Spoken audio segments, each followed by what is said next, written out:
আসসালামু আলাইকুম। নুসরাত কুকিংয়ে সবাইকে স্বাগতম জানাচ্ছি এগ ভেজিটেবলস ফ্রাইড রাইস রেসিপিটি দেখার জন্য। এই রেসিপিটি আমি ট্রাই করেছি রেস্টুরেন্টের মতো ঝরঝরা আর স্বাদ বজায় রেখে তৈরি করার জন্য। ঘরেই যেহেতু আমাদের মাঝে মাঝে খেতে ইচ্ছা করে, তখন তো সঙ্গে সঙ্গে রেস্টুরেন্টে যাওয়া পসিবল হয় না। সেই কারণে কিন্তু আমরা চাইলেই সিম্পলভাবে ঘরে থাকা সিম্পল কিছু সবজি আর মশলা দিয়েই এগ ফ্রাইড রাইস রেসিপিটি তৈরি করে নিতে পারবো। সহজ আর সিম্পল, আর রেস্টুরেন্টের মতো গন্ধ রেখেও কিন্তু ঘরে রেখেও রেস্টুরেন্টের স্বাদ দেওয়া যাবে। আজকে আমি ট্রাই করেছি বাটার ছাড়া খুব সিম্পলি কিভাবে আমরা chicken fried rice, egg fried rice আর চিকেন ফ্রাই তৈরি করতে পারি। মজাদার এই ফ্রাইড রাইস রেসিপিটি তৈরি করতে কিন্তু বাইরের আহামরি কোনো মশলার প্রয়োজন নেই। ঘরে থাকা সিম্পল কিছু সবজি, আতপ চাল আর দুটো ডিম হলেই কিন্তু এই মজাদার ফ্রাইড রাইসটা তৈরি করে নেওয়া যাবে। বাচ্চাদের আবদার অথবা স্বামীর আবদারও কিন্তু খুব সহজে মেটাতে পারবেন ঘরে থাকা সিম্পল কিছু মশলা দিয়ে। তাহলে চলুন দেখে নিই আজকের এই রেসিপি তৈরি করতে কি কি উপকরণ লাগছে। প্রথমেই আমি চুলায় একটা প্যান বসিয়ে তাতে পরিমাণ মতো পানি দিয়ে দিয়েছি আর দিয়ে দিলাম হাফ টেবিল চামচ সয়াবিন তেল। আমি প্রথমে চালটাকে হাফ বয়েল করে নিব, সেই কারণে আমি চালটাকে একটুখানি ধুয়ে কিছুক্ষণ ভিজিয়ে রেখেছিলাম যেন এটা তাড়াতাড়ি ফুটে যায়। আমি এটাকে আগে থেকে গরম করে রাখা পানির মধ্যে দিয়ে দিলাম। আমি এখানে বয়েল করার সময় সামান্য একটু লবণও দিব। কেউ চাইলে এটা ঝরঝরা করার জন্য সামান্য একটু চিনি আর একটু লেবুর রসও দিতে পারেন।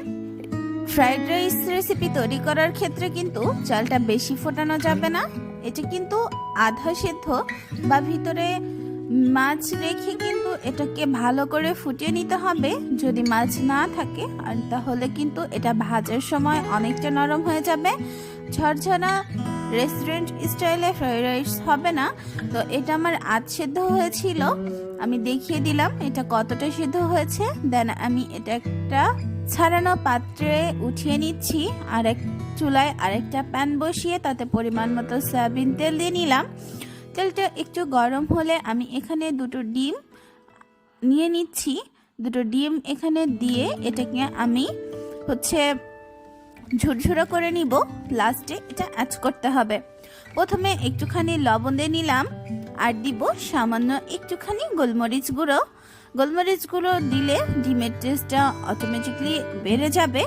দেন আমি এটাকে এখন ভেঙে ভেঙে ঝুরঝুরা করে দিচ্ছি। ডিমটা একটু ঝুরঝুরা করে নিচ্ছি এই কারণে লাস্টে আমি ডিমটা ওই রাইসের মধ্যে দিব, এই জন্য আগে থেকে এটা রেডি করে রাখছি।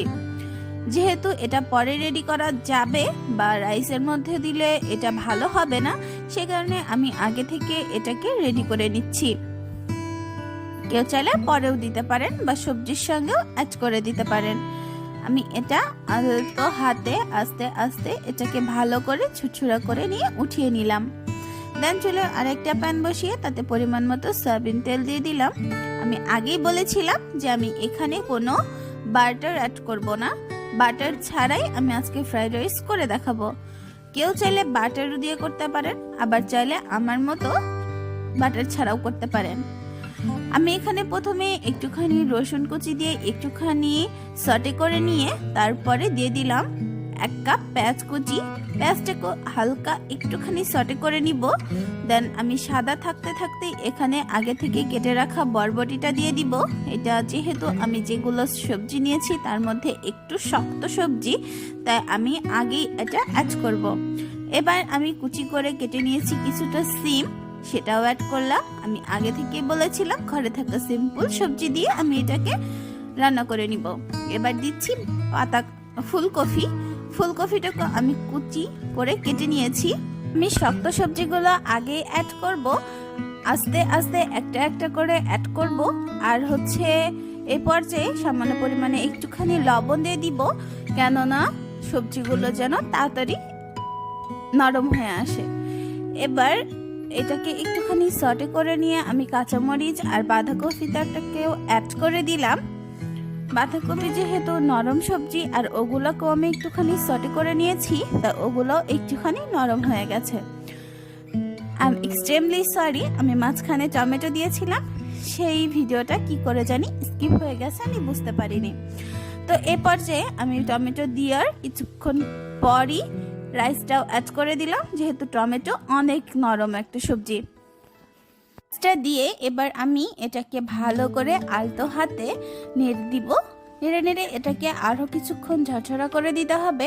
রাইসটা আমি কিছুক্ষণ এটাকে আগে থেকেই ফুটিয়ে নর্মাল ফ্রিজে রেখে দিয়েছিলাম, এটা যেন ঝরঝরাই থাকে, সেই কারণে রাইস দিয়ে একটুখানি নেড়ে নিয়ে সামান্য একটুখানি লবণ দিয়ে দিয়েছি। রাইসে যেহেতু আগে থেকে লবণ দেওয়া ছিল না। আর এ পর্যায়ে রাইসের ডিমটাও অ্যাড করে দিলাম, আর দিলাম একটুখানি টমেটো সস। টমেটো সসটা দিয়ে কিন্তু বেশিক্ষণ আমি সস দিয়ে নাড়িনি, টমেটো সস অ্যান্ড একটুখানি সয়া সস দিয়ে এটাকে আমি সার্ভ করে নিয়েছি। আমার রেসিপিটা almost done. Fried rice simple আর সহজভাবে দেখানোর জন্য ট্রাই করেছি। আমি ট্রাই করি সবসময় আপনাদের কাছে সিম্পল আর সহজ রেসিপি দেখানোর জন্য। জানি না সেটা কতটা পারি, বাট আমি ট্রাই করে যাব যে আপনাদের কাছে যেন আমি সবসময় সিম্পল রেসিপি দিতে পারি। দেখুন রাইসটা কতটা ঝরঝরা হয়েছে, যেমন দেখতে সুন্দর হয়েছিল তেমন খেতেও কিন্তু মাশাআল্লাহ অনেক মজা ছিল। রাইসটা যেমন ঝরঝরা ছিল, সবজিও কিন্তু বেশি গলে যায়নি, টমেটোটাও একদমই আস্তই রয়েছে আর কিন্তু সেদ্ধ হয়ে গেছে। আজকের রেসিপিটা কিন্তু অনেক মজা ছিল। আর আমি এখানে সিম্পল একটা ফ্রাইড রাইসের সঙ্গে সিম্পল একটা চিকেন ফ্রাই রাখার চেষ্টা করেছিলাম, তাই ঘরে থাকা বাটা কিছু মশলা আর একটুখানি হলুদ লবণ দিয়েই তৈরি করে নিলাম ফ্রাইড রাইসের চিকেন ফ্রাই। ফ্রাইড রাইস হবে আর তার সঙ্গে চিকেন ফ্রাই হবে না, সেটা তো একদমই মেনে নেওয়া যায় না।